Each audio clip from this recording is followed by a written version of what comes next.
నవరసంబులుకు నాట్య మయూరియై మూల శబ్దంబుల మోక్షహంస. నవరసంబులుకు నాట్య మయూరియై మూల శబ్దంబుల మోక్షహంస. పరమ పవిత్రమౌ పరమాత్మ గీతయే నేడు నాట్యం వాడుచుండెగనుమా. పరమ పవిత్రమో పరమాత్మ గీతయే నేడు నాట్యం వాడుచుండెగనుమ. మునిరతనార్యులు మోదిల్లు శిష్యుండు, మునిరతనార్యులు మోదిల్లు శిష్యుండు సహజాచలుని కంఠ శబ్దరీతి. అజ్ఞానతిమిరంబులంతంబుజేయ అనాది బోధను వినుము ఆర్యులార. అజ్ఞానతిమిరంబులంతంబుజేయ అనాది బోధను వినుము ఆర్యులార. వినుము ఆర్యులార. తెలిపే జ్ఞానేశ్వరుల్ గీతం దివ్య రీతి. తెలిపే జ్ఞానేశ్వరుల్ గీతం దివ్య రీతి. ఆణిముత్యమీ గ్రంథము అచలులార. ఆణిముత్యమీ గ్రంథము అచలులార. ఆదరించిరి గీతను అచల ఋషులు గురుని వాక్కుగా గ్రహించి గురుతుగనుడు. ఆదరించిరి గీతను అచల ఋషులు గురుని వాక్కుగా గ్రహించి గురుతుగనుడు. హరి ఓం శ్రీ గురుభ్యో నమః. ఓం నమో భగవతే వాసుదేవాయ. ఓం నమో నారాయణాయ. ఓం నమః శివాయ. ఈ గీతా జ్ఞాన కార్యక్రమం మొదలైన నిన్నటికి 941 రోజు అయిందండి. ఈ రోజు 942 రోజు. ఈ గీతా జ్ఞాన యజ్ఞ కార్యక్రమం సంకల్పించి నిర్వహిస్తున్న శ్రీ విద్యాసాగర్ గురువు గారికి, శ్రీ వెంకటేశ్వర గురువు గారికి శ్రోతలందరి తరపున ధన్యవాదాలు, వందనాలు. ఈనాటి కార్యక్రమంలో పాల్గొన్న ఆత్మస్వరూపులైన శ్రోతలందరికీ కైవల్యాశ్రమం తరపున, అలాగే శ్రీ శివరామ దీక్షితుల వారి ఆచార్య యూట్యూబ్ ఛానల్ తరపున హృదయపూర్వక స్వాగతం, వందనాలు. గురువు గారిని కార్యక్రమం ప్రారంభించుకుని కోరుతున్నానండి. సర్వము గురువుమయము, సర్వము గురువుమయము. భవరోగ వైద్యుడతడని తెలియుము. సకల విద్యల నిలయము దక్షిణామూర్తి అతడని తెలియుము. మూగవాణి మాటను, ఈ మూగవాణి మాటను శ్రోతలు కోటలు దాటింతురు. గురు కృపా సిద్ధితోనే నేనెంత ఆనందమొందినానో. నిజయోగి శ్రీకృష్ణుడు నిజ భక్తుడైనట్టి అర్జునుండు. వీరి సంవాదామృతం జనులార మన పాలిట అమృతం. వేదవ్యాసుడు దీనిని జనుల యద వికసించున్నట్లుగాను మహాభారతమందున వెలిగించే కోటి సూర్యుల వెలుగుతో. నిత్య సత్య శాశ్వతమైన పరిపూర్ణంలో మూలము లేకనే జరుగుతున్నట్లు తెలియబడుతున్న పవిత్రమైన శ్రీమద్ భగవద్గీత జ్ఞానేశ్వర్య జ్ఞానయజ్ఞంలో ఈరోజు 942వ రోజు, అంటే 2023 అక్టోబర్ 1వ తేదీ ఆదివారం రోజున కృష్ణ దేశికేంద్రుల 50వ కందపద్యంతో శ్రోతలందరికీ సాదర స్వాగత సుమాంజలి. శ్రీ గురుభ్యో నమః. శ్రీమద్భాగవత కృష్ణదేశిక ప్రభులు రచించిన 292 కందార్థ దరువులు సంపూర్ణంగా జ్ఞాన యజ్ఞంలో రోజుకొకటి చొప్పున వ్యాఖ్యానించబడిన విషయం శ్రోతలకు విదితమే. ఈ కందార్థ దరువులను రచించిన 19 సంవత్సరాల వరకు అవి ముద్రణకు నోచుకోలేదని, వాటిలోని నిగూఢ భావాలను మరింత స్పష్టం చేస్తూ రచయిత క్షరాక్షరోపాధి ద్వయదోషరహిత పరమతత్వ కందములు 261 రచించారని, తదుపరి సద్గురు శుభాశీస్సులతో ఈ రెండూ కలిపి ఒకే పుస్తకంగా ముద్రించారని పెద్దలు చెప్పగా విన్నాం. పుస్తకం ఇప్పుడు మన భక్తులతో చాలా మంది దగ్గర ఉంది. ఈ కందపద్యాలు భగవద్గీతకు ఉత్తర గీత వలె సద్గురు భక్తులకు కందార్థ దరువులలోని ఎన్నో సమస్యలకు సమాధానమై విలసిల్లుతోంది. ఎంతో ఉపయోగకరమైనటువంటి ఈ కందపద్యాలను రోజుకు ఒక్కొక్కటి చొప్పున వివరించాలని అడిగిన ప్రత్యక్ష శ్రోతల కోరిక మేరకు జ్ఞానయజ్ఞంలో శ్రీకృష్ణ పరమాత్మ సందేశానికి ముందే ప్రతిరోజు కృష్ణ ప్రభువుల దర్శనం మహద్భాగ్యంగా భావిస్తూ ముందుకు వెళదామా? మూలములేకనే వచ్చిన నీ లీలలు చూచుకొని నీవెమురుతూ ఈ బయలున్నదనుచు దోచితే నీలేమిని నీవెరింగి నిలువవు కుర్రా. ఈ జ్ఞానయజ్ఞానికి మూలం లేదు అని అర్ధ సెంచరీ అంటే కృష్ణ దేశికేంద్రుల పద్యంలో స్పష్టంగా తెలుస్తుంది. ఒకసారి గమనిద్దాం. ఈ జ్ఞానయజ్ఞం 942 రోజని మనం చెప్పుకుంటున్నప్పటికీ దీనికి ముందు దీన్ని ప్రారంభించే ఉద్దేశం జరిపిస్తున్న కావూరి నాగేశ్వర ప్రసాద్ గారికి లేదు. ఈ పక్క చెబుతున్నటువంటి పూజారి వెంకటేశానికి అసలే లేదు. 21 రోజులు వేదాంత మోక్ష ఎరుక కేవలం బోధ దృఢీకరణ కోసం ఆన్లైన్లో నిర్వహించిన 21 రోజుల వేదాంత మోక్ష ఎరుకే ఇలా కొనసాగి ఈ విధంగా అయింది. మరి దీనికి మూలం ఏంటి అని ఒకసారి ఆలోచించినప్పుడు కావూరి నాగేశ్వర ప్రసాద్ గారు, మీకు ఆరోగ్యం మెరుగైందా?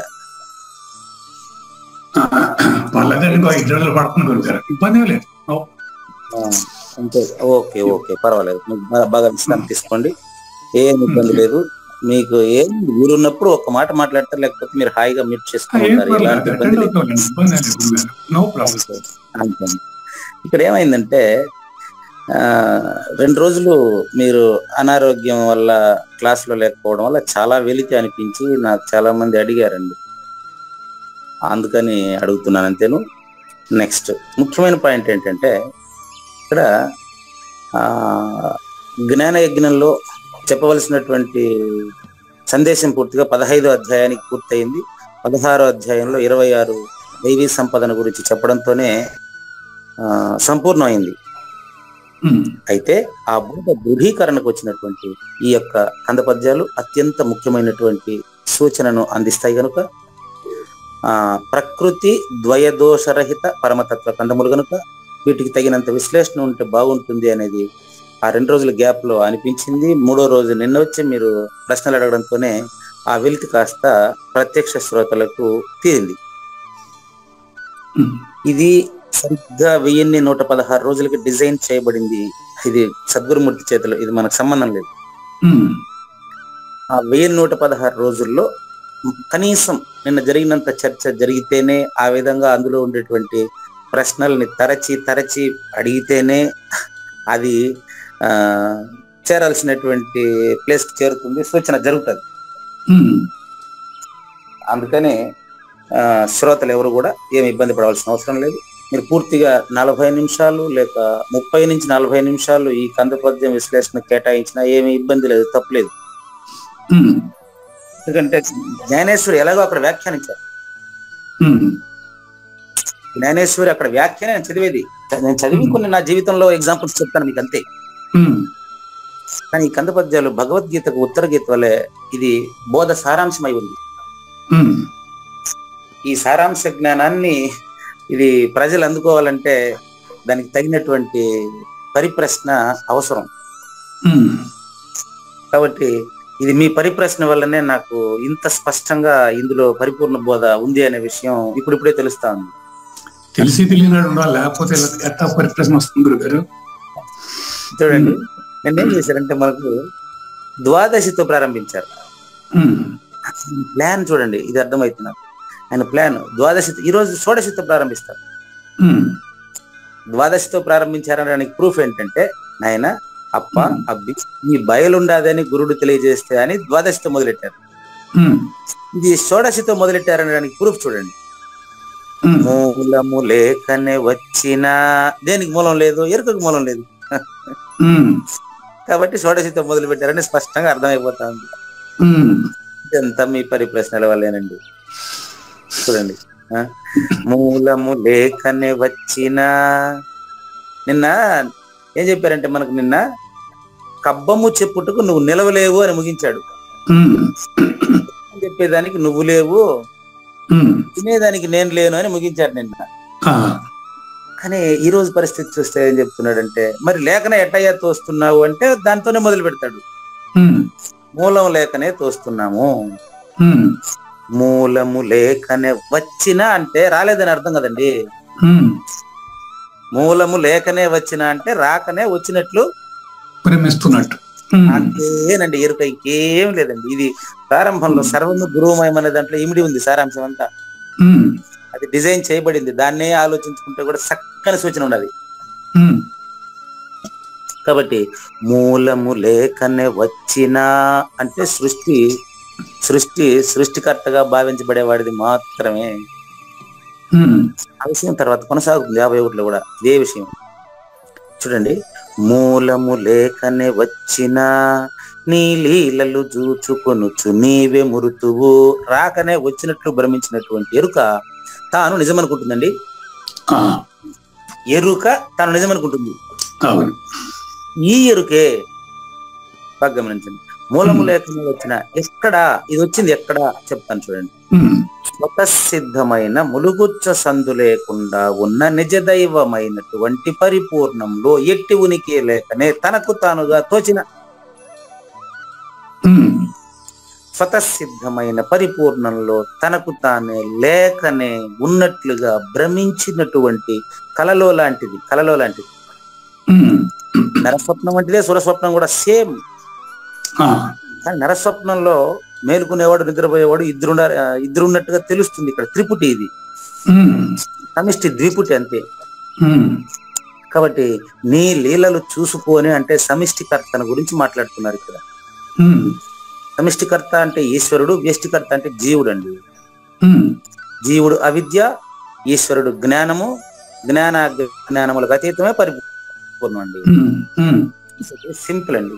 గురువు జ్ఞానము, శిష్యుడు అజ్ఞానము, పరిపూర్ణం జ్ఞానాతీతం అండి. ఆయనే సద్గురువు అండి. Very clear. ఇందులో లేకనే వచ్చినట్లుగా తెలియబడుతున్నటువంటిది తనకు ఆధారం కోసం వెతికి 50 రోజులుగా ఇప్పుడు దానికి మూలం కనపడలేదు. పరిపూర్ణంలో ఎంత స్పష్టంగా వెతికినప్పటికీ కనిపించలేదు. ప్రూఫ్ చేయమంటే పూజారి వెంకటేశ్వర ఏం చెప్తాడు? మాటికి కళ్ళలో కనిపించిన వస్తువులు ఏ సిమెంట్ తో కట్టబడ్డాయి, కళ్ళలో కనిపించినటువంటి బిల్డింగ్లకి ఏ కంపెనీ పెయింట్ వేశారో అని అడుగుతాడు. అప్పుడు దానికి సరి చూసుకుంటే ఓహో నిజమేనేమో అనిపిస్తుంది. కానీ మళ్ళీ క్లాస్ అయిపోయిన తర్వాత కాసేపు చూస్తే నిజమే కదా ప్రపంచం, ఏం లేదంటాడే. క్లాస్ కోసం ఒప్పుకోవాల్సి వస్తుంది మనం, అంతేగాని అరే ఈ ప్రపంచం నిజమే అనిపిస్తుంది. అందరి ముందర ఒప్పుకోవాల్సి వస్తుంది, అంతేగాని ఇది ప్రపంచమే నిజం అనిపిస్తుంది అప్పుడప్పుడు. నాకు కూడా అంతేనండి. పూజారి వెంకటేశ్వరకైనా అంతేనండి, మీకు కాదు నాకు కూడా అంతేనండి. పూజారి వెంకటేశ్వర కూడా అదే కథ. క్లాసులో ఏదో కృష్ణ ప్రభువులు చెప్పారని, కృష్ణ పరమాత్మ చెప్పారని చెప్పేసాం, కానీ ఈ ప్రపంచం లేదంటారే, నాకు నొప్పి తగులుతా ఉంది, ఫీలింగ్ అంతా ఉంది, జ్వరం వస్తా ఉంది, స్పష్టంగా ఈ శరీరం నిజమే కదా అనిపిస్తుంది. కానీ విచారించి చూస్తే ఆరోగ్యంతోనూ అనారోగ్యంతోనూ ఉండే శరీరాలు అన్నిటికీ భూమే మూలమా? ఆరోగ్యంతో ఉన్న శరీరాలకు కానీ అనారోగ్యంతో ఉన్న శరీరాలకు కానీ సకల జీవరాశులకు కానీ భూమి మూలం. భూమికి నీళ్లు, నీళ్లకు అగ్ని, అగ్నికి వాయువు, వాయువుకి ఆకాశం. ఆకాశం అంటే అర్థం లేండి, అంతే అయిపోయింది. కాబట్టి లేకనే వచ్చినట్లు స్వతసిద్ధమైన పరిపూర్ణంలో ఉనికి కలిగినట్లు భ్రమిస్తా ఉండేటువంటి దీని లీలలు చూసి ఇదే మురుస్తా ఉంది.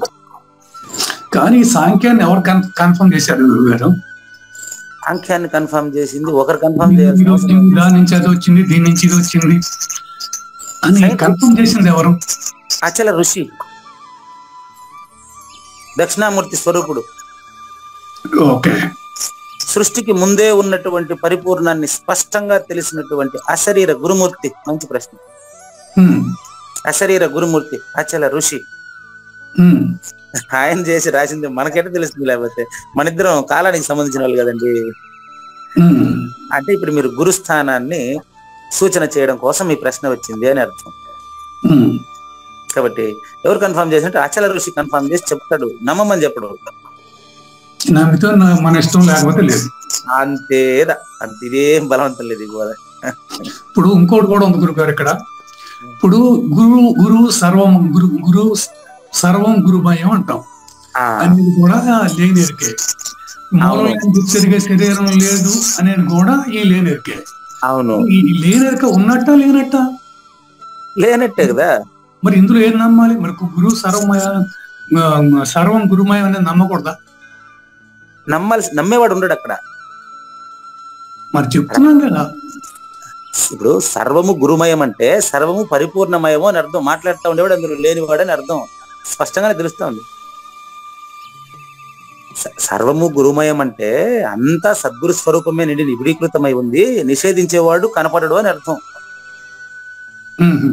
పూర్ణమేవ పూర్ణమదః అది పరిపూర్ణం అండి. పూర్ణమిదం అందులో వచ్చినట్లు తోచబడుతుందే తప్ప ఇదంతా కూడా పరిపూర్ణం అండి, ఇది లేదండి. కరెక్ట్, కదా ఎస్టాబ్లిష్ చేసేది అక్కడ. మరి దానికి వ్యాలిడిటీ ఏముంది?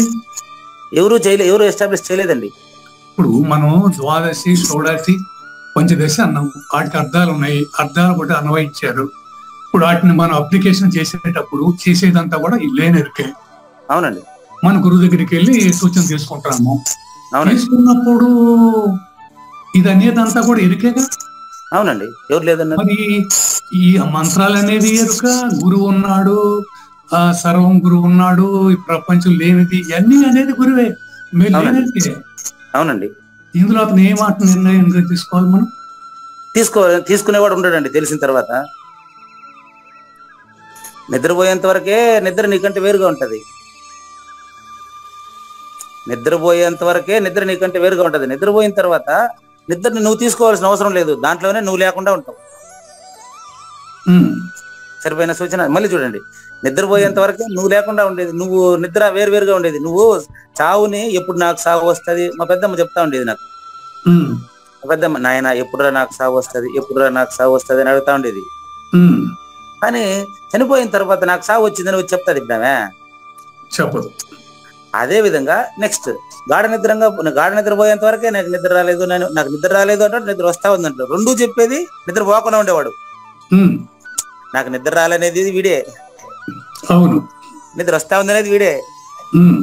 నిద్రపోయిన తర్వాత నేను నిద్రపోతాను చెప్పమనేమే చెప్తాడా? లేదు. ఆయన నిద్రపోతున్నాడు లేదా? అవునండి, నిద్రపోతున్నాడు. నేను నిద్రపోతున్నానని చెప్పలేడు. నా పరిస్థితి కూడా అంతే. ఇప్పుడు నువ్వు లేదని నేను ఎలా చెప్పగలను? నువ్వే తెలుసుకోవాలంతే.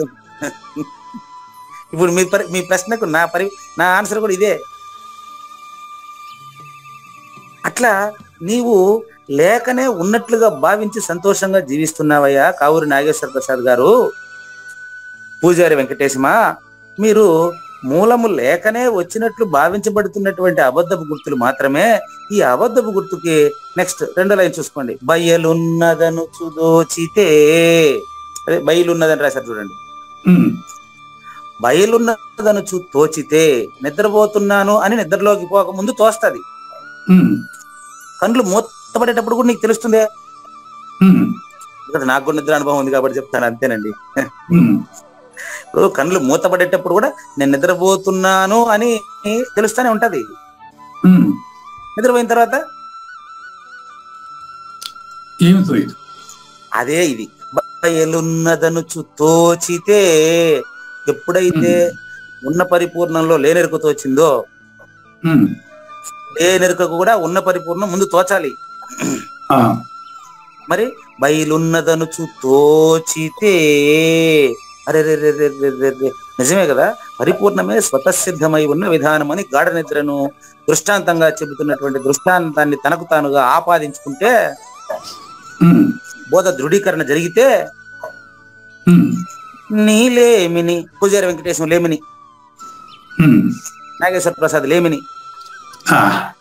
అక్కడ నాగేశ్వర ప్రసాద్ ఉండడు, కానీ మీరుంటారు. నీలేమిని నీ విరింగి. ఎవరు గురువు తెలుసుకోవాలన్నా నువ్వే తెలుసుకోవాలా? నేనే. అది నేనే అంటే అక్కడ అర్థం ఏంటంటే కావూరు నాగేశ్వర ప్రసాద్ అని అర్థం అంట. పూజారి వెంకటేశం లేదని గురువు చెప్పినాడు కాబట్టి నమ్మాలంటే ఇద్దరు అయిపోతాం మళ్ళీడా. కానీ పూజారి వెంకటేశం గురువు చెప్పినాడని కాకుండా గురువు చెప్పిన తనలో అపరోక్షం చేసుకుంటే సహస్రారంలో కదా గురుస్థానం ఉండేది. అక్కడ వచ్చి కదా ఆయన చెప్తాడు, శూన్య సింహాసనం మీద కూర్చొని కదా చెప్తాడు, లేఖనే కదా చెప్తాడు, తనకు తానే కదా చెప్తా ఉండేది. అట్లా ఆలోచించగన నీ లేమిని నువ్వు ఎరింగి, నువ్వు తెలుసుకుని, ఏమని తెలుసుకుని అది కూడా చెప్తాను. ఏమని తెలుసుకుని అంటే అరే రే పూజారి వెంకటేశం అనేటువంటి అబద్ధపు గుర్తుకి పరిపూర్ణంలో చోటే లేదు, ఇది తప్ప ఏమీ లేదని చెప్పారు. పూజ చివర 7,000,000 మహామంత్ర మీరు చెప్పారు, అందుకని చెప్తున్నానండి. 3 మంత్రాలు నిర్ధారణ చేశారు కదా అని. లేదండి, ఈ 3 మంత్రాలు నిర్ధారణ చేయలేదండి. లేదంటారా? 3 మంత్రాలకి లేదనే ఏమండి? 3 మంత్రాలకి లేదంటారా? లేదనే కదా చెప్తాను. ఇది ప్రూఫ్ ఏంటంటే గురుగీత లేదనండి. విడరా మంత్రములు రెండింటిని స్పష్టంగా తెలుగులోనే చెప్పారు కృష్ణ ప్రభువులు. ఈ గురుగీత ఉంది కదా, గురుగీత 7,000,000 మహామంత్ర చిత్త విభ్రమకారక. గురుగీత రాసింది వ్యాసుడు రాసింది, నేను చెప్పేది కాదు కదా. 7,000,000 మహామంత్ర చిత్త విభ్రమకారక అంటే అది కేవలం పరిపూర్ణుడికి మాత్రమే వర్తింపజేసేదండి, నాకు కాదు, పూజారి వెంకటేశానికి కాదు. మంత్రం చెప్పేవాడు కూడా ఎరికే, మీరు చెప్పింది కరెక్టే. మంత్రమూలం గురోర్మూర్తి అదే చెప్తారు కదా. ఆ మంత్రార్థం పూర్తిగా తెలిసిందే శబ్దానికి గాని దాని అర్థానికి గాని అందదు. ఎందుకు ఆ మాట అన్నారు? నిద్రపోయేటప్పుడు నిద్రకి నాకు వేరువేరుగా తెలుస్తుంది. నేను నిద్రపోవాలని అంటూ ఉంటాను, నిద్రపోయిన తర్వాత నిద్రపోయిన వాడు నిద్రపోతున్నానని చెప్పలేడు. అదే విధంగా పరిపూర్ణం తెలిసినటువంటి వాడు చెప్పిన మాట 7,000,000 మహామంత్ర చిత్త విభ్రమకారక. గురువాక్యం దృఢమైతే ఇదో లాస్ట్ ఏమని నీలేమిని దాని ఎందు పరిపూర్ణంలో దీనికి మూలం లేదని తెలుసుకుని తనకు తానే సిగ్గుపడి దృఢపరచుకొని నిలువవు కుర్రా, నీకు నువ్వే లేదని నీకే తెలిసిపోతుంది. కాబట్టి సంక్షిప్తంగా తాత్పర్యం చూద్దాం, చూడండి. తాత్పర్యంలో కూడా మీరు ప్రశ్న ఉంటే తీసుకురావచ్చు. సిద్ధాంతరీత్యా, సిద్ధాంతము అనే పదానికి అర్థం చెప్తాను మీకు ఇప్పుడు.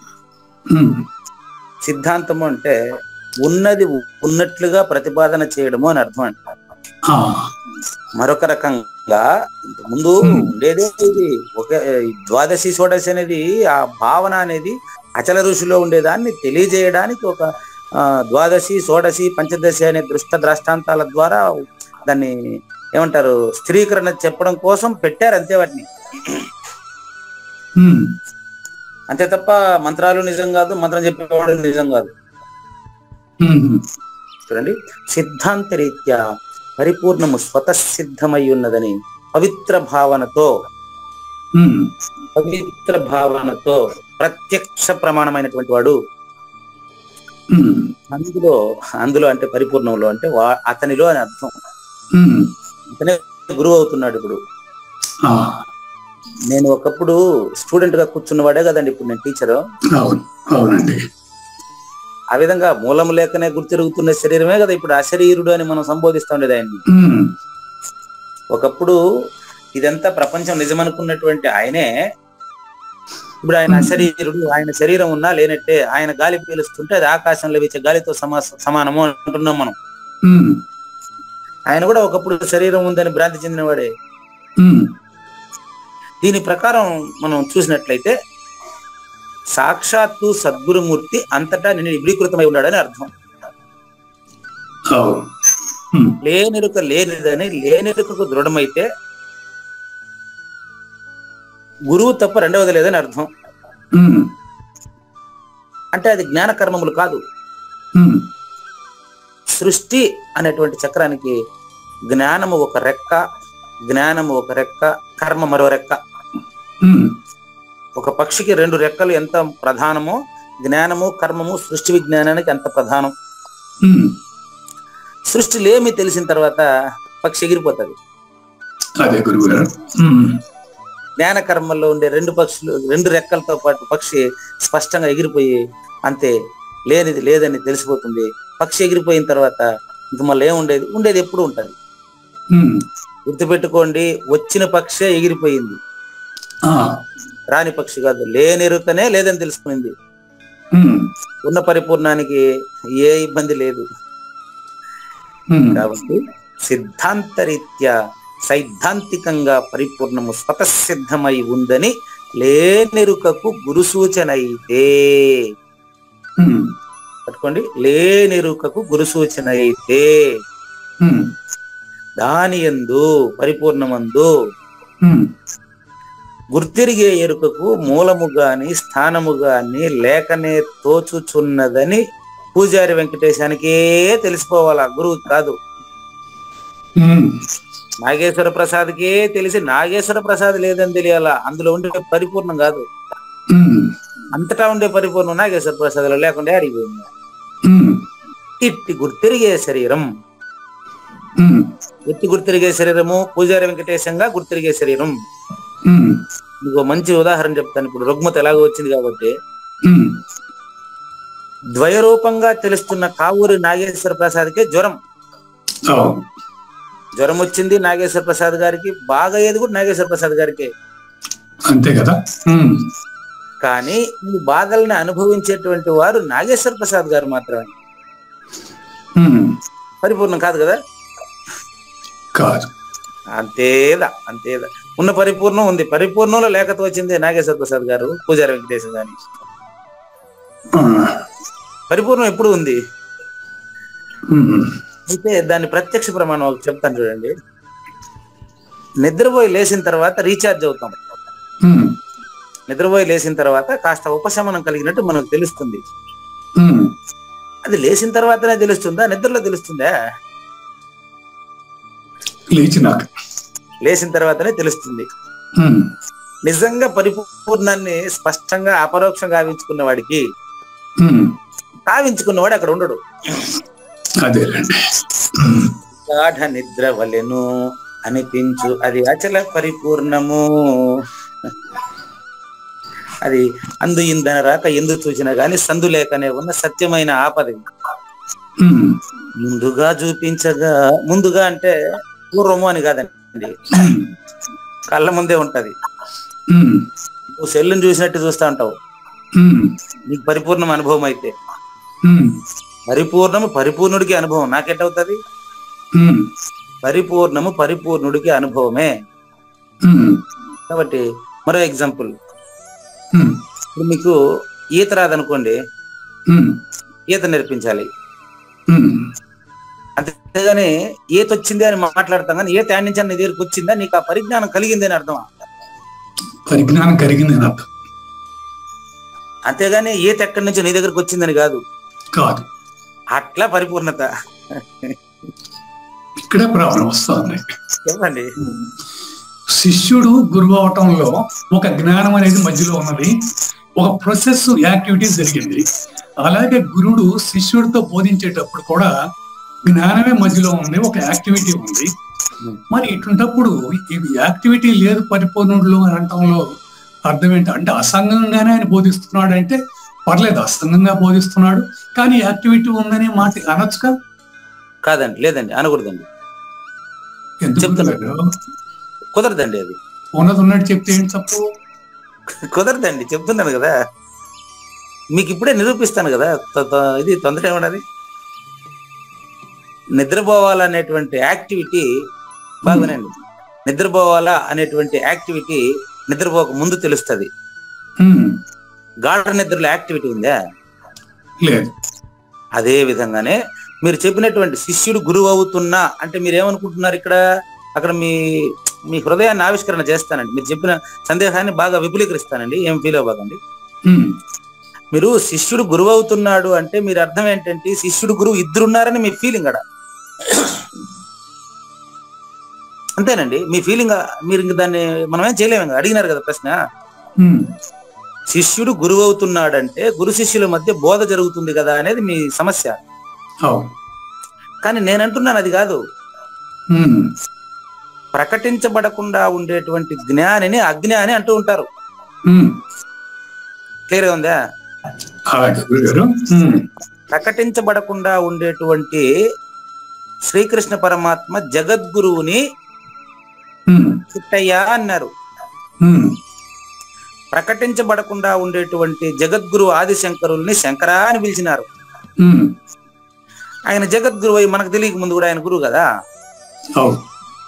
కాబట్టి సద్గురువే తనను తాను శిష్యుడుగా భ్రమించి నేర్చుకోవాలని గురువు దగ్గరికి వెళ్ళినాడు. గురువు వీళ్ళిద్దరి మధ్యలో జరిగిన యాక్టివిటీ వల్ల ఆయనకు తెలియడం లేదు. బాగా గమనించండి. ఈ యాక్టివిటీ వల్ల కదా ఆయనకు తెలిసింది. ఆయన ఆల్రెడీ పరిపూర్ణుడే. ఇందులో ఎంత మాత్రం అనుమానం లేదు. అదే కదా ప్రత్యక్ష శ్రోతలంతా పరిపూర్ణులు అంటే ఇదే అర్థం. కాబట్టి శిష్యుడు గురువు కావడం లేదు, ఆల్రెడీ గురువు. ప్రూఫ్ ఎలాగంటే ఇది తప్ప ఏమీ లేదు, ఉన్న పరిపూర్ణమే ఉన్నదన్నటికి అన్నప్పుడు సర్వం గురుమయం అనేటువంటి పదంలో ఇద్దరు లేరు. సర్వము గురువు మయము. భవరోగ వైద్యుడు అని చెప్పాం, శారీరక వైద్యుడు కాదు. శారీరక వైద్యుడు ఫిజికల్ డాక్టర్, ఎంబీబీఎస్ డాక్టర్. ఆయన భవరోగ వైద్యుడు, జన్మ లేదని తెలియజేసి ఆయన. మందు తీసుకుంటే రోగం పోయినంత స్పష్టంగా అచల పరిపూర్ణ గురుమూర్తి దగ్గర పరిపూర్ణం స్పష్టమైపోతుంది. అప్పుడు ఈయన చేసినాడు కాదు. ఇనుము చెప్తారు కదా, పరుసవేది దగ్గరికి పోతే ఇనుము బంగారైపోతుంది. అది ఎట్లా ప్రూఫ్ అంటే బంగారం అయిన తర్వాత ఇనుము లక్షణాలు అక్కడ ఉండదు ఇంకా. కాబట్టి నేను ముందు ఇనుముగా ఉండినాను అనే గుర్తు కూడా దానికి ఉండదు. ఆ విధంగా సద్గురుమూర్తి ప్రభావం వలన సత్శిష్యుడు సద్గురుమూర్తి సూచనను అందుకున్న తర్వాత గురు శిష్యులు అనే మాట లేదు. అన్ని తెలిసిన వెనుక అచలమే ఉండు, గురువు శిష్యులు లేదు గుర్తేమీ లేదు. అనంతోపనిషత్తు చివరి వాక్యం ఇంత స్పష్టంగా ఉంది. కాబట్టి ఎరుకకు గురువు అనేది గాని శిష్యుడు అనేది గాని పరిపూర్ణంలో లేదు. పరిపూర్ణము పరిపూర్ణుడు అంతే. ఈ విధంగా మన గురు శిష్యుల వలె మీకు చెప్పారడ, గురు శిష్యుల మాటల వలె పరిపూర్ణపు బోధ కంద పద్య పణితి చే విరచిస్తి వినుడి ముందర జరిగే ముచ్చట్లు మీకు సఖ్యం వైనన్ అని చెప్పారు కదా. ఎంత 25 ఆయన పెట్టేశారు కరెక్ట్ గా. గురువు శిష్యుల వలె ఉంటారు కానీ ఇద్దరు గురువేనండి వాళ్ళు. ఇంత సర్వం గురుమయం అని చెప్పిన తర్వాత అందులో ఇద్దరు నుంచి వస్తారు ఇంకా. కాబట్టి ఏమంటారు, యోమాం పశ్యతి సర్వత్ర సర్వంచ మై పశ్యతి. అంతటినీ గురువుగానే అంతటినీ భావించేటటువంటి వ్యక్తికి నేను కనపడకుండా పోను, అతడు నాకు కనపడకుండా పోడు. ఇడైనా కనిపిస్తాడని చెప్పి మాట చెప్తారా చూడండి. ఆయన చెప్పడు 31 6వ అధ్యాయం 31 6వ అధ్యాయం 31 అండి. 6వ అధ్యాయం 30. నేను అతనికి కనపడకుండా పోను, అతను నాకు కనపడకుండా పోడంటాడే గాని గురువు శిష్యుడికి కనిపించినాడు, శిష్యుడు గురువు అయినాడు నో. అని ఈ మధ్య కొంతమంది వాట్సాప్ గ్రూపుల్లో పెట్టుకుంటున్నారు. వాళ్ళని పక్కన పెట్టండి. తన ఫోటో పెట్టి కింద దేశికేంద్రుడు అని ఫోటో పెట్టుకొని, ఆయన రమణ దేశికేంద్రుని పెట్టుకుంటే ఫోటో పెట్టుకొని నన్ను మా గురువు అలానా ఆయన ఈ రోజు నుంచి గురువు చేసినాడు అంటాడు. అంటే ఇద్దరు గురువులు వచ్చారు. ఇప్పుడు నేను ఏడపోయి దిగేది దీనికి చెప్పండి. వాట్సాప్ లో ఏం చేస్తాడు, ఆయన గురువు ఫోటో పెడతాడు, ఈయన ఫోటో పెడతాడు కింద. అది బోధాధికారంలో ఓ పక్క గురువు ఫోటో పెట్టి ఓ పక్క శిష్యుడు ఫోటో పెట్టి అక్కడ రాశారు. ఈ రోజు నుంచి సాంఖ్యతారక మనస్కరీతిగా వచ్చినటువంటి సత్శిష్యులకు మాత్రమే నువ్వు బోధించాలి. సాంఖ్యతారక మనస్కరీతిలో బోధాధికార పత్రం తన ఎందుకు బోర్డు ఉండలే, ఆ బోర్డులో అట్ట ఉంది, బోధాధికార పత్రం అనే బోర్డు ఉంది. కానీ ఈయన కింద ఏం రాస్తాడు, ఆయన బోధించడానికి అధికారం ఇస్తే ఈయన కింద ఏం రాస్తాడంటే ఈ రోజు మా గురువు ఫలానా ఆయన నన్ను గురువు చేశాడు అంటాడు. ఉమ్. ఆయన ఈయన చేయడమే మట్టి అకుండా చేసేదానికి నిన్ను. ఆ. ఒకసారి ఆలోచించండి, ఒక గురువు ఇంకొక గురువుని గురువు చేయడం ఏంటండి? ఉమ్. అది చేయడం కాదు. ఉమ్. సమాజంలో అలా అలవాటు పడిపోయి అలా మాట్లాడిస్తున్నాం అంతే. ఉమ్. సూచన అంతేనండి, సూచన. నిజానికి నేను అంటాను వాళ్ళిద్దరూ పరిపూర్ణులే. ఉమ్. ఆ విషయం వాళ్ళు తెలుసుకుంటే చాలు. అదే. అది లేమి, అది తెలియకపోవడం వల్ల ఆయన నన్ను గురువుని చేసినాడు అంటాడు. ఇప్పుడు ఈయన ఇంకొకరిని చేస్తాడు. ఉమ్. ఈయన గురువుని చేసినాడు, ఈయన ఇంకొకరిని గురువుని చేస్తాడు. అంటే గురువులంతా చేసుకుని పోయేవాళ్ళు అనమాట ఇవి. ఉమ్. మరి సర్వము గురుమయం అనే పదం ఏంటండి? అది నేను చెప్పిందే ఉమ్. గురుగీత కదా. అవును. గురువే సర్వలోకానా వస్తాను గురువే సర్వలోకానాం విషజే భవ రోగిణాం అని చెప్పారు కదా. ఉమ్. మరి మా గురువు నన్ను గురువుని చేసినాడని ఆయన చెప్పేది, నేను ఇంకొకరిని గురువుని చేసినానని గురువుని చేసి పడేసిన. ఉమ్. ఈయన గురువు శిష్యుడిని గురువుని చేసి పడేసిన అని గురువు అంటున్నాడు. అవును. మా గురువు నన్ను గురువుని చేసినాడని శిష్యుడు అంటున్నాడు. ఉమ్. కానీ ఇది అట్ట కాదండి. ఉమ్. కృష్ణ ప్రభువులు చెప్పేది అట్ట కాదు. ఆ. సిద్ధాంతరీత్యా పరిపూర్ణము సూచన అయినటువంటి ఎరుక తనకు మూలము లేదని, తనకు తానే సిగ్గుపడి తానే లేదని తనకు తానే తెలుసుకునేస్తుంది. ఉమ్. అప్పుడు తాను తన లేమిని తెలుసుకున్నప్పుడు పరిపూర్ణము యొక్క శాశ్వతత్వాన్ని, నిత్య సత్య శాశ్వతత్వాన్ని తెలుసుకుని ఉమ్. గురువాక్యం దృఢమైపోతే తాను లేని స్థితిని గుర్తించి తాను లేకపోవాలి. ఉమ్. తాను లేకపోవడం పరిపూర్ణత, అపరోక్షత చెందడం. గాని ఉమ్. తా నుండి పరిపూర్ణం తెలిసిందనడం సరికాదు. బాగుంది, చక్కని పాయింట్. అదే నీవేరింగి నిలువవు కుర్రా అంటారు. అంటే తాను లేక పరిపూర్ణం ఉందని చెప్పడం ఓకే, తాను ఉన్నది పరిపూర్ణం ఉందని చెప్పడం రాంగ్. అప్పుడు రెండు వస్తాయి. వస్తాయి. కాబట్టి ద్వైదీ భావే భయం భవతి. చెప్పేటానికి భయం ఉంటది.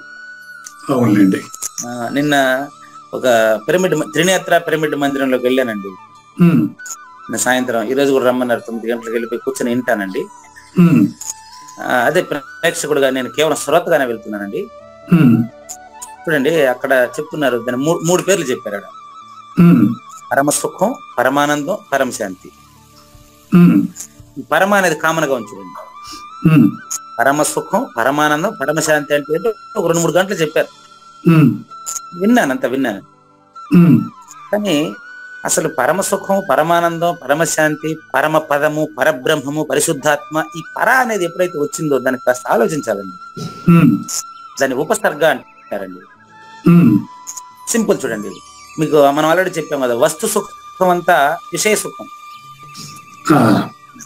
విషయ సుఖం అజ్ఞానం అండి. సృష్టికి సంబంధించినటువంటిది నేనేనని తెలిస్తే దాన్ని విజ్ఞానం అంటారు, దాన్ని సచ్చిదానంద సుఖం అంటారండి.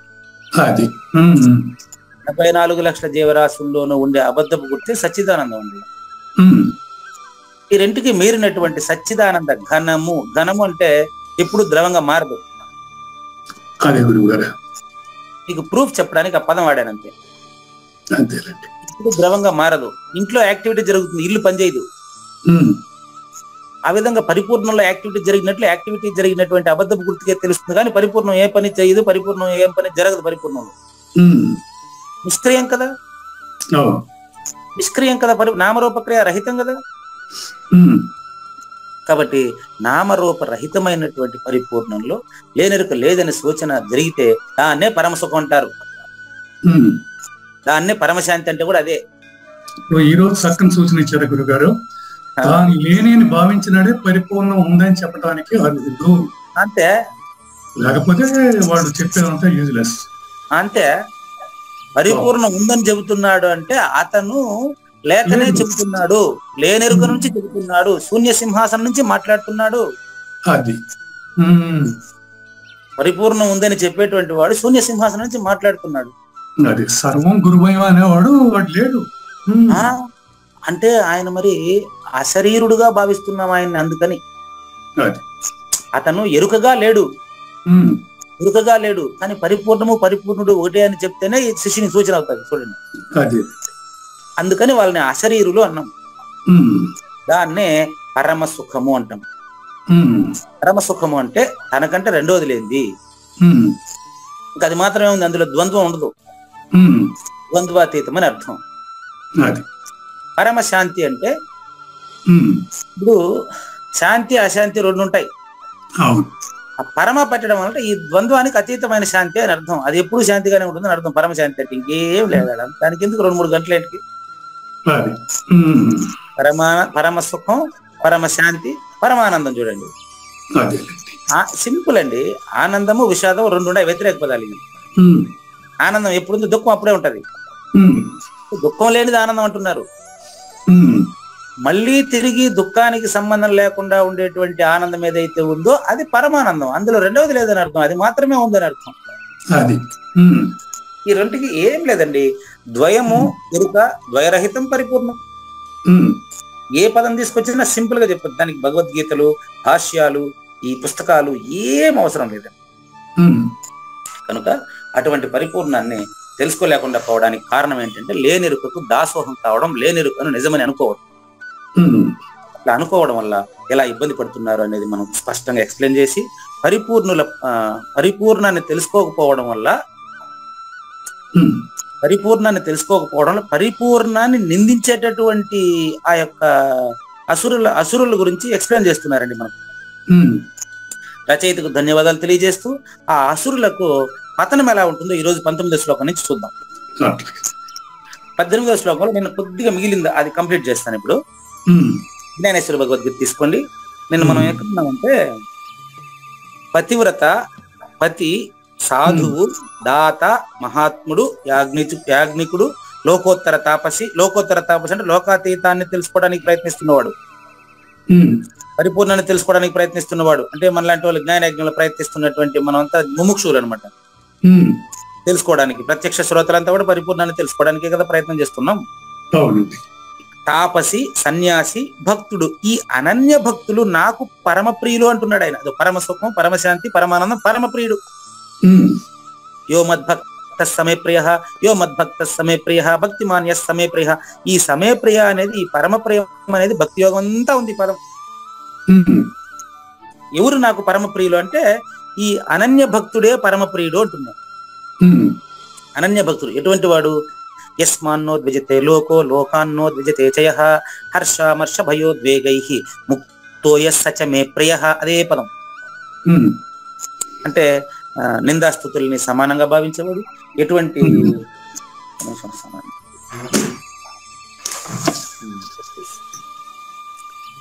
నిందాస్తుతుల్ని సమానంగా భావించేటువంటి వాడు, ఎవరి వల్ల ఇబ్బంది పడని వాడు, ఎవరిని ఇబ్బంది పెట్టని వాడు.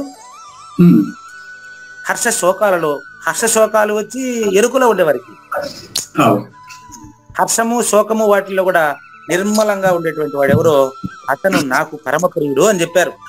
ఉమ్, వీరి ఆచరణ వల్ల శ్రౌత స్మార్తాది క్రియానుష్ఠానాలని పవిత్రములగును. ఉమ్, ఈ పరిప్రశ్నల వలన ప్రత్యక్ష శ్రోతలు ఎలా పునీతులవుతున్నారో ఆ విధంగా. ఉమ్, అంతేనండి. శ్రౌత స్మార్తాది కర్మలు అంటే నేను ఎక్స్ప్లెయిన్ చేశాను. ఉమ్, శ్రౌతం అంటే వేదాల వల్ల విన్నదాన్ని, ఉమ్, స్మార్త అంటే ఇప్పుడు మనం చేస్తాం లేదండి అదేలేండి. స్మృతి శాస్త్రం. గురు సూచన ఏదైతే జరిగిందో ఆ గురు సూచనను 10 మందితో మనం సత్సంగం చేసుకుంటున్నాం అంతే. ఇక్కడ అది. ఉమ్, శ్రౌత స్మార్తాది క్రియానుష్ఠానములని పవిత్రములైపోతాయి. ఉమ్, కానీ ఈ అసురి ప్రజలు ఆ సజ్జనుల పైన కూడా ద్వేషం అనేటువంటి భయంకర విషముతో నిండి ఉన్న తీక్షణమగు దుశ్శబ్దములనే తీవ్రమైన బాణపు దెబ్బలను కొట్టెదరు. ఉమ్, అందులో ఒక బాణపు దెబ్బ చూద్దామా? ఉమ్, ఇప్పుడే వచ్చింది, ఇప్పుడే చూసాను మెసేజ్. వాళ్ళ పేరంతా పెట్టిన మీకు ఫార్వర్డ్ చేస్తాను. కుడుపు నాగేశ్వరరావు గారు, మీరు ప్రజెంట్ చేయండి. ఎవరు తెలీదు, దీంట్లో ప్రజెంట్ చేసే ప్రత్యక్ష శ్రోతల గ్రూప్ లో ఫార్వర్డ్ చేశానండి. కుడుపు నాగేశ్వరరావు గారు ఇప్పుడు తీసుకొని మీరు ఇంకా దాన్ని ప్రజెంట్ చేయాలి. ఆ బాణాలు ఎలా ఉంటాయి ఒకసారి చూద్దాం. ఇప్పుడు ప్రజెంట్ చేస్తారేమో చూస్తా. ఇప్పుడు దాన్ని తీసుకొని ప్రజెంట్ చేయండి. ఏం చెప్తారంటే, ఇప్పుడు మనం ఏం సత్సంగం అంతే కదా. ఇప్పుడు నేను పరిపూర్ణుడని కానీ మీరు పరిపూర్ణుడని కానీ కాదు, అంతటా ఉండే పరిపూర్ణాన్నే కదా మనం మాట్లాడుతున్నాం. అందులో మనం లేదని చెప్తున్నా, నేను ఈ జ్ఞానయజ్ఞం లేనిదని చెప్తున్నా అంతే కదా. అప్పుడు ఒక బాణం వచ్చి పడింది చూడండి. ఏం బాణం అంటే అదంటే, అసురీ ప్రజలు సజ్జనుల పైన కూడా కొన్ని ప్రయత్నంలో ఉండే వాళ్ళంతా సజ్జనులని మనం చెప్పొచ్చు కదండి. ఈ సజ్జనుల పైన ద్వేషము అనే భయంకర విషముతో నిండి ఉన్న తీక్షణమైన దుశ్శబ్దములనే తీవ్రమైన బాణములు కొట్టేదారు. బాణములు అంటే విల్లులో నుంచి వదిలే బాణం కాదంట. ద్వేషం అనేటువంటి విషముతో, భయంకర విషముతో నిండి ఉన్న తీక్షణమైన దుశ్శబ్దములనే బాణం అట. అదే నేను పంపించాను చూడండి. ఏమంటారు? అయ్యా వాళ్ళెవరు చూడండి, మీరే చూడండి. సరేదే చూడండి. అయ్యా ఈ వాట్సాప్ లో బోధన ఇంతలా వెచ్చలవిడిగా చెప్పేస్తున్నారు కదా, ఎవరి కొరకు ఈ సాంప్రదాయం, గురు సాంప్రదాయం ఏం మీ కథ? ఏంటంటే ఆచరించే వారి కొరక లేక పామర జనులను మార్చడం కొరక? అసలు మీ ఉద్దేశం ఏంటండి? గురుబోధ అతి రహస్యం కదా. ఈ రహస్యమైన గురుబోధ గురు శిష్యన్యాయంగా చెప్పుకోవాలి కానీ వాట్సాప్ లో యూట్యూబ్ లో చెప్పుకునేది కాదు కదా. ఇది గురువులకు తనమనధనాలు దారపోసాల్సిన బోధను మీరు బాహాటంగా వాట్సాప్ లో ఆన్లైన్ ఎటు చెప్తారండి? మీరు అహంకారాన్ని చూస్తున్నారే తప్ప గురుబోధ అంటేనే అహంకార రహిత బోధ కదా. మీరు ఎటు చెప్తారు వాట్సాప్ లో? అహంకారం లేని వారికి చెప్పాల్సిన బోధనే, అహంకారం లేని వాళ్ళకి చెప్పాల్సిన బోధనే గురువు దైవ స్వరూపుడని నమ్మిన వాళ్ళకు వచ్చిన వాళ్ళకి మాత్రమే చెప్పాలి. కానీ మీరు వాట్సాప్ లో ఎవరి కొరకు తెలియజేస్తున్నారు? మళ్ళీ జై గురుదేవ. మీరు 19వ శ్లోకానికి వచ్చేయండి. వీళ్ళ పరిస్థితి ఎట్లుంటుందో చెప్తారు. ఏమండి ఆ శ్లోకం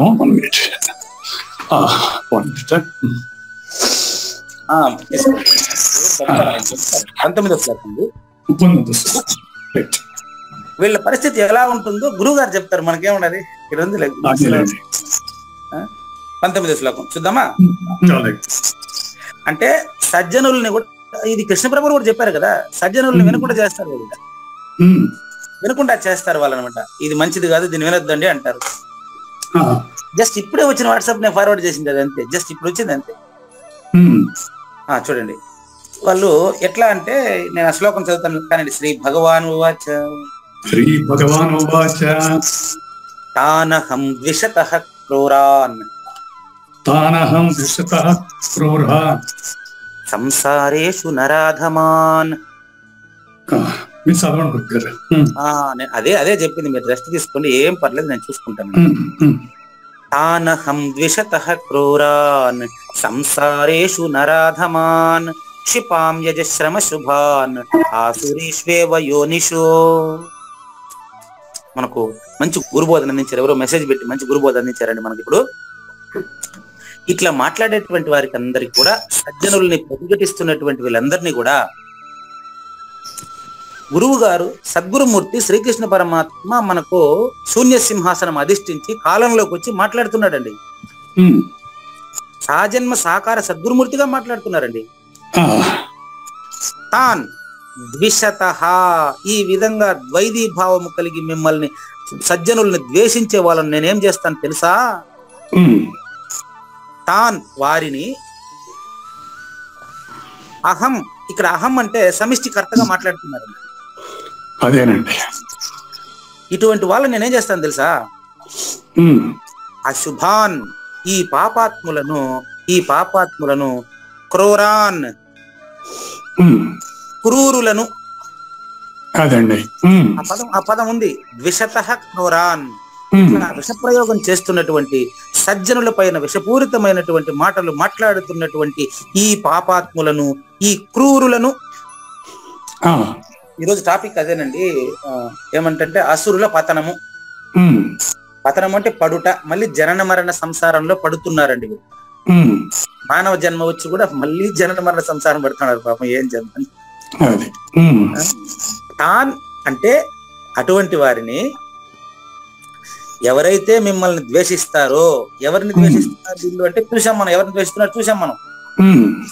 ఎవరిని ద్వేషిస్తున్నారంటే పతిని, పతివ్రతని, సాధువుని, దాతని, మహాత్ముని, యాజ్ఞికుడిని, లోకోత్తరవాసిని, సన్యాసిని, అనన్య భక్తులు మొదలైనటువంటి నాకు పరమ ప్రియులైనటువంటి సద్గురు భక్తులను సత్సంగం చేసుకుంటా ఉండేటువంటి అమాయకులను పట్టుకొని శ్రౌత స్మార్తాది క్రియానుష్ఠానం చేసుకుంటూ హాయిగా పూజా కార్యక్రమాలు చేసుకుంటూ వాళ్ళ మానాన వాళ్ళు ఉండేటువంటి వారిని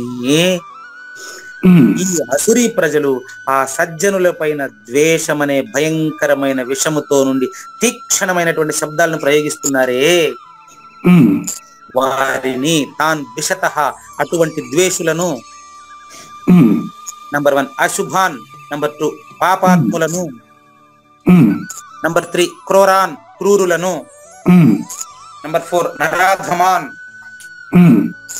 మానవులలో అధమ స్థాయికి చెందిన అజ్ఞానులను, అది మానవులలో అధమ స్థాయికి చెందిన చతుర్విధ భజంతే మాం గుర్తొచ్చి నలుగురు చెప్పారు, ఆర్తో జిజ్ఞాసు అర్థార్థి జ్ఞాని.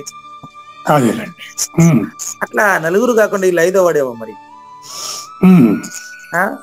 అటువంటి నంబర్ 1 ద్వేషించే వాళ్ళను, నంబర్ 2 పాపాత్ముల్ని, నంబర్ 3 అటువంటి క్రూరుల్ని, నంబర్ 4 మానవులలోనే అధములను నరాధమాన్. మొదటి లైన్ కంప్లీట్ అయింది. 2వ లైన్ వీళ్ళని ఏం చేస్తాను తెలుసా నేను, సంసారేషు, మొదటి లైన్ మధ్యలో ఉంది. నేను అంటే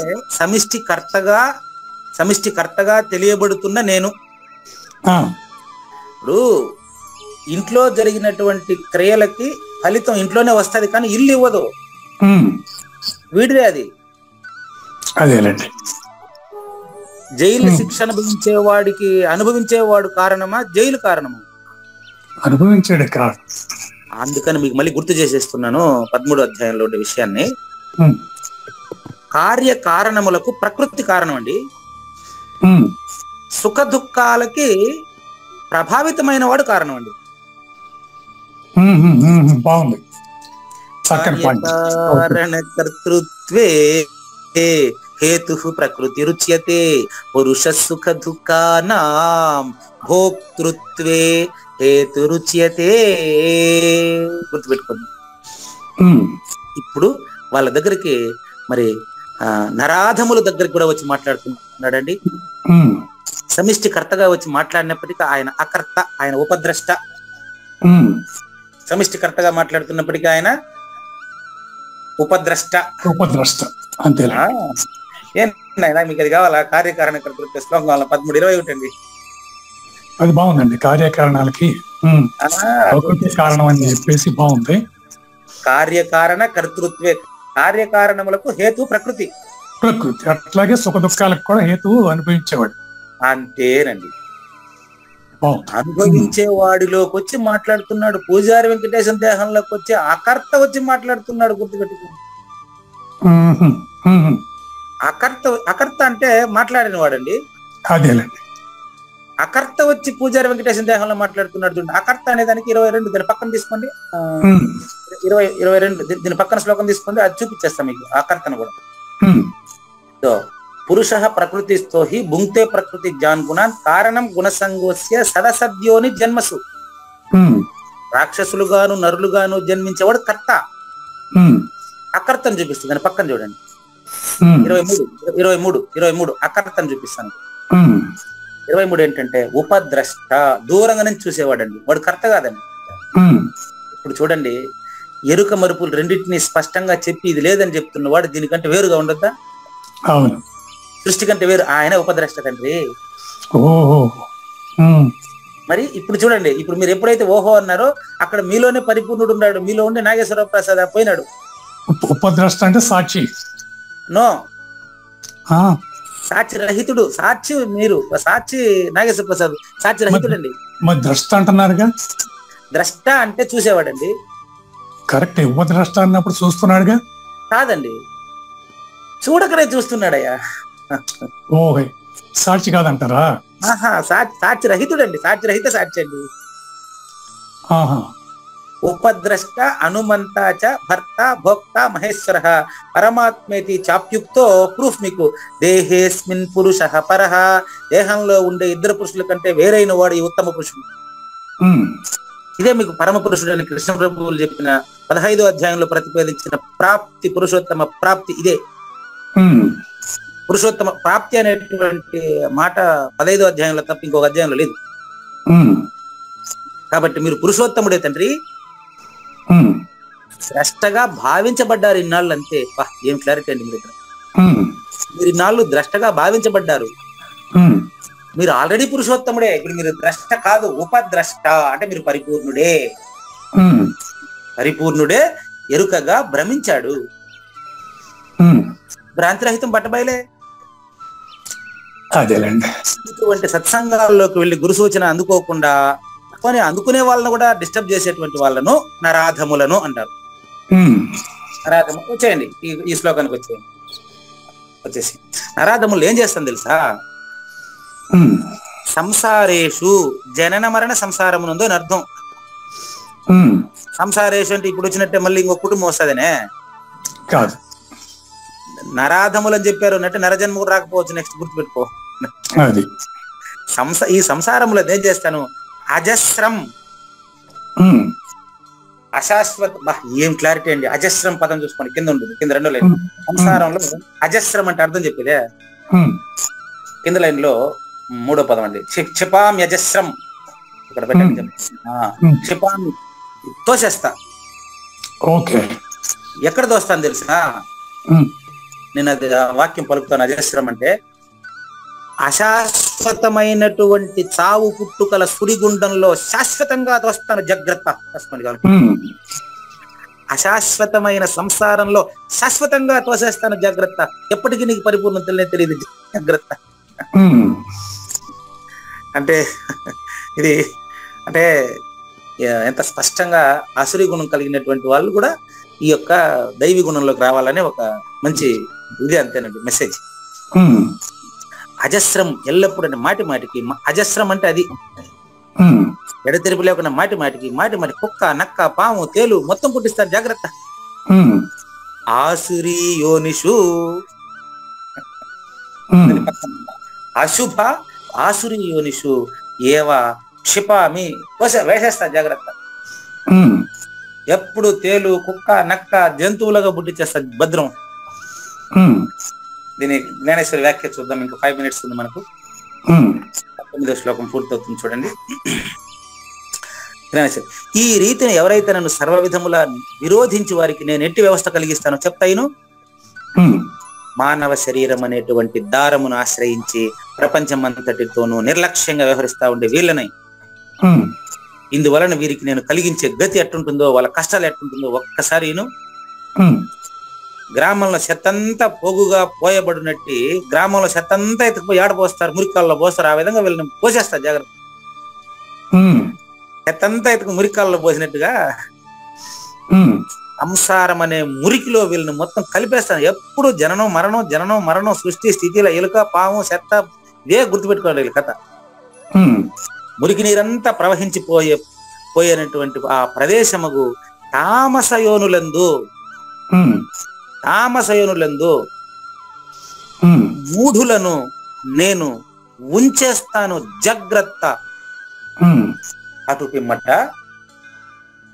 వీళ్ళకి ఆహారానికి కూడా ఇంటింటికి 4 సాపుకొని అని మీరు వేగాలు దూడాల ఆహారం కోసం ఊరూరే తిరగాల, గుర్తుపెట్టుకోండి.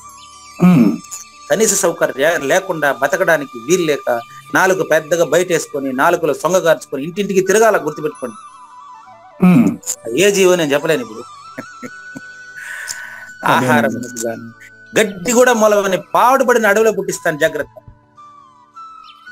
వారిని నేను, ఆయన చెప్తున్నాడండి, నేను చెప్పేది ఎందుకు, పులి లేదా తేలుగా జన్మింపజేస్తాను, జాగ్రత్త.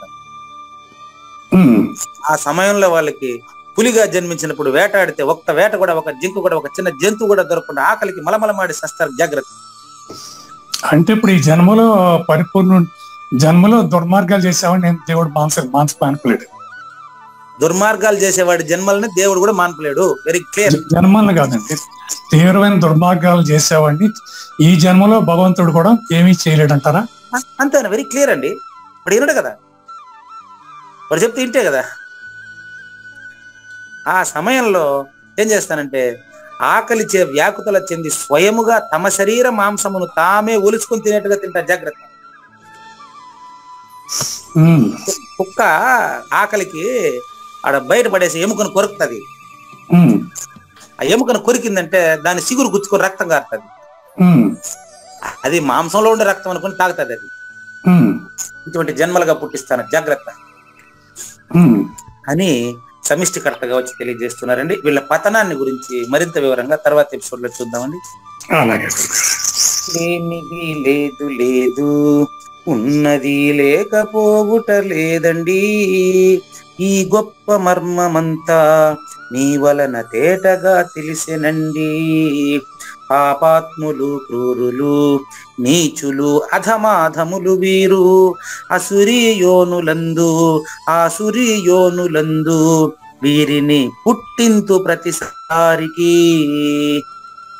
శ్రీకృష్ణుని పలుకును సూటిగా తలపల మునిరత్నమే, శ్రీమించిన భావమై సద్గురువు చెప్పకనే చెప్పెనండి. సద్గురార్పణం. మంగళం అమ్మ కానండి.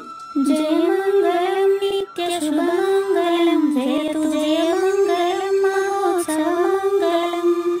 జయ మంగళం నిత్య శుభమంగళం, జయతు జయ మంగళం మహోత్సవ మంగళం. శ్రీమించున చలంబు సూచించినటువంటి దక్షిణామూర్తికి దండమిడుతూ, శ్రీమించున చలంబు సూచించినటువంటి దక్షిణామూర్తికి దండమిడుతూ, శ్రీ మహావిష్ణువు సూర్య భగవానుడు యాజ్ఞవల్కి జనక రాజ ఋషికి. జయ మంగళం నిత్య శుభమంగళం, జయతు జయ మంగళం మహోత్సవ మంగళం. అయం వ్యర్థ బాహ్య కోపి న భవతి అనే సుఖయోగి సాంది పరుసుల వరుస. అయం వ్యర్థ బాహ్య కోపి న భవతి అనే సుఖయోగి సాంది పరుసుల వరుస. దీనినే శ్రీకృష్ణ పరమాత్మ వద్దనే ఎరిగరిగిన ఉద్ధవార్జునులకు. జయ మంగళం నిత్య శుభమంగళం, జయతు జయ మంగళం మహోత్సవ మంగళం. శ్రీ అల్లమా ప్రభు బసవేశ్వరుండును బ్రహ్మానంద రామానంద స్వామి. శ్రీ అల్లమా ప్రభు బసవేశ్వరుండును బ్రహ్మానంద రామానంద స్వామి. నవరసాలు లిఖించు నాట్యమయూరిగా గీతను మలచిన జ్ఞానేశ్వరులకు. జయ మంగళం నిత్య శుభమంగళం, జయతు జయ మంగళం మహోత్సవ మంగళం. కబీరు దాసుడు సహజానంద గురుడు రామావధూతయు రాజితముగా. కబీరు దాసుడు సహజానంద గురుడు రామావధూతయు రాజితముగా. అంబికా శివయోగి శ్రీవేమన నిరంజన వెంకయ్య తిరువెంగళార్యులకును. జయ మంగళం నిత్య శుభమంగళం, జయతు జయ మంగళం మహోత్సవ మంగళం. శ్రీ బృహద్వాశిష్ట సిద్ధాంతమును చేసి జనన మరణ భ్రాంతి జడుపు బాపి. శ్రీ బృహద్వాశిష్ట సిద్ధాంతమును చేసి జనన మరణ భ్రాంతి జడుపు బాపి. అచల సాంప్రదాయమవనిలో నెలకొలిపి అందించినట్టి శివరాములకును. జయ మంగళం నిత్య శుభమంగళం, జయతు జయ మంగళం మహోత్సవ మంగళం. మెప్పైన బోధల తిప్పలు బాపిన అప్పయ్య మంత్రియు అచల గురులు. మెప్పైన బోధల తిప్పలు బాపిన అప్పయ్య మంత్రియు అచల గురులు. పరశురామ సీతారామ స్వామి ప్రభులు నరసింహ యోగి గురువర్యులకును. జయ మంగళం నిత్య శుభమంగళం, జయతు జయ మంగళం మహోత్సవ మంగళం. కంద కందార్థముల నందించి బృందముకు రంది పాపిన కృష్ణ ప్రభువునకును. కంద కందార్థముల నందించి బృందముకు రంది బాపిన కృష్ణ ప్రభువునకును. పలుకులా కందనిది పరబయలు ఇది అని పలికిన ఫీల్కాన లక్ష్మణునకు. జయ మంగళం నిత్య శుభమంగళం, జయతు జయ మంగళం మహోత్సవ మంగళం. ఫీల్కాన లక్ష్మణుల ప్రియ శిష్యవర్యుండు అవధూతయని పేరావనియందు. ఫీల్కాన లక్ష్మణుల ప్రియ శిష్యవర్యుండు అవధూతయని పేరావనియందు. పాఠాలు నేర్పించి పీఠాలు ఏర్పరచి శంఖ బాపిన వెంకట వెంకటేశ్వర వదూతకు. జయమంగళం నిత్య శుభమంగళం జయతు జయమంగళం మహోత్సవమంగళం. బట్ట బయలున ఎరుక పుట్టనే లేదని బాలాజీ సింగు ఈ కీలు తెలిపే.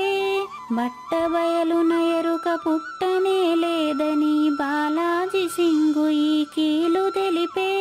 మూలమూలేనట్టు ఎరుకేమి లేదని తెలియజెప్పిన మునిరత్నమార్యులకును. జయమంగళం నిత్య శుభమంగళం జయతు జయమంగళం మహోత్సవమంగళం. నరస్వప్నము వంటి సురస్వప్నమిది అని పరిపూర్ణ దర్శినిని ప్రకటపరచి. నరస్వప్నము వంటి సురస్వప్నమిది అని పరిపూర్ణ దర్శినిని ప్రకటపరచి. సహజాచల రాజయోగి సద్గురు కృపచ సాంప్రదాయక గురుల సరసన జేరే. జయమంగళం నిత్య శుభమంగళం జయతు జయమంగళం మహోత్సవమంగళం. నిష్కల్మషానంద నిజ గురుని శిష్యుండు లింగమూర్తి లిపిని పొందుపరచి. నిష్కల్మషానంద నిజ గురుని శిష్యుండు లింగమూర్తి లిపిని పొందుపరచి. కార్వేటి నగరము పురవాసుడైనట్టి పూజారి వెంకటేశునకంకితం బిది. జయమంగళం నిత్య శుభమంగళం జయతు జయమంగళం మహోత్సవమంగళం. జయమంగళం నిత్య శుభమంగళం జయతు జయమంగళం మహోత్సవమంగళం. జై సద్గురు ప్రభు మహారాజ్ కి జై. జై గురుదేవ్ అండి. శ్రోతలందరి తరపున వెంకటేశ్వర గురు గారు ధన్యవాదాలు చెప్తూ శాంతి మంత్రం. పూర్ణమద పూర్ణమిదం పూర్ణముదచ్యతే పూర్ణస్య పూర్ణమాదాయ పూర్ణమేవావశిష్యతే. ఓం తత్సత్. ఓం శాంతి శాంతి శాంతి. హరి ఓం. అశరీరం సర్వదా అస్తి శరీరం రహితం సదా. అయమేవ సద్యో ముక్తి అన్యథా భ్రమకారణం.